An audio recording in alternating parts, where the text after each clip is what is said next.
ശബരിമലയിൽ പൈങ്കുനി ഉത്രം ഉത്സവത്തിന് സമാപനം കുറിച്ചുകൊണ്ട് പുണ്യം നിറഞ്ഞ പൂങ്കാവനം സാക്ഷിയാക്കി അയ്യപ്പസ്വാമിക്ക് പമ്പയിൽ ആറാട്ട്. തന്ത്രി കണ്ഠരര് രാജീവര്, കണ്ഠരര് ബ്രഹ്മദത്തൻ എന്നിവരുടെ കാർമ്മികത്വത്തിലാണ് ചടങ്ങ് നടന്നത്. ചടങ്ങിന് സാക്ഷിയാവാൻ വൻ ഭക്തജനങ്ങളാണ് ഒഴുകിയെത്തിയത്.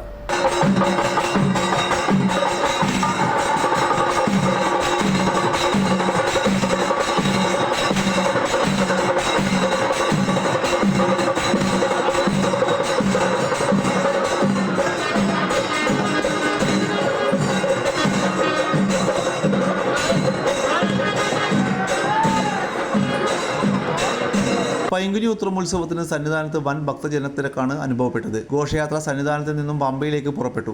ഗജരാജൻ വെള്ളിനെല്ലൂർ മണികണ്ഠൻ അയ്യപ്പസ്വാമിയുടെ തിടമ്പേറ്റി പമ്പാ ഗണപതി കോവിലിൽ ഇറക്കിയതിനു ശേഷം ദേവനെ ആറാട്ട് കടവിലേക്ക് എഴുന്നള്ളിച്ചു.